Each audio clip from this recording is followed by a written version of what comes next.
7 اخوات وتقريبا كلهم صوتهم حلو. اخوهم من مهندس لمطرب شعبي كسر مسارح مصر، الليسي واخواته اللي وصلوا للشهرة 3 رجالة طالعين صوتهم حلو لأمهم وستهم.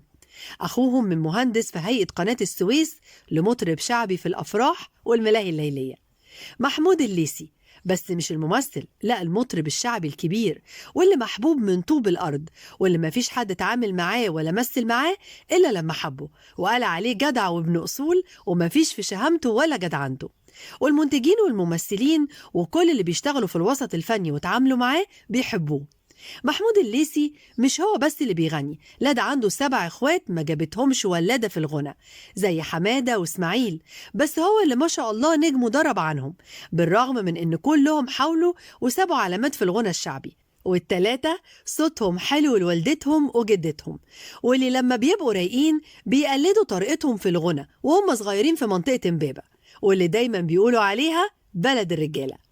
كل واحد في اخوات الليسي ليه دماغه وتفكيره، بس اهم حاجة عندهم يتعاملوا بالاصول ومحدش يجي عليهم ابدا بسبب ترابطهم وحبهم لبعض.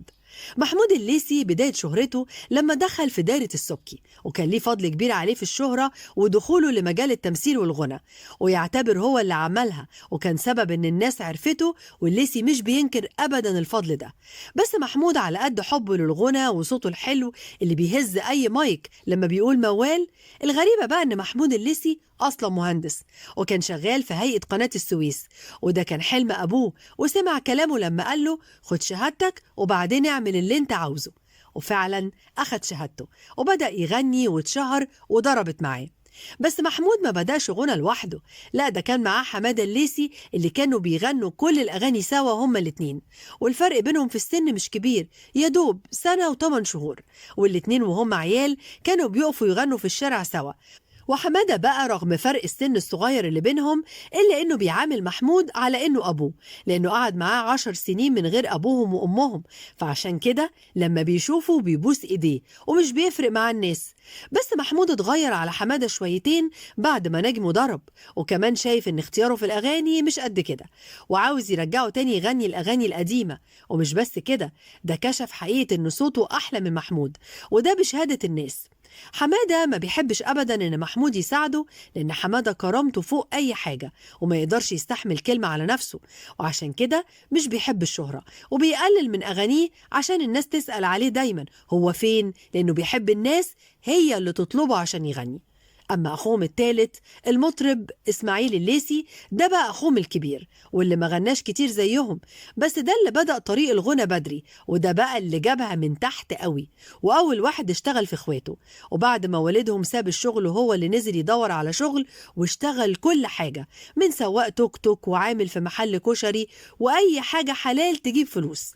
إسماعيل كان بيساعد أبوه وإخواته، وهو برضو أول واحد دق بيبان الكباريهات عشان يبدأ يغني، بس للأسف هو أقل واحد في إخواته شهرة، وده لأنه مش بينزل أغاني كتير عشان اتضحك عليه كتير وهو بيغني وما كانش بياخد فلوس. بس محدش يقدر ينسى صوته في ابن حلال ولا في القشاش. الليسي واخواته قد ايه هم متعلقين بوالدتهم وبيحبوها، ومن فترة ظهر محمود الليسي وأعلن وفاة والدته وكان منهار، وقال اللي عنده أم يفضل جنبها وما يسيبهاش. والدته توفت بعد ما تعرضت لأزمة صحية وراحت المستشفى وحطوها في العناية المركزة، لكن حالتها بقت أصعب وتوفت في المستشفى. والعزا كان في مسجد عمر مكرم وكان فيه كتير من الفنانين.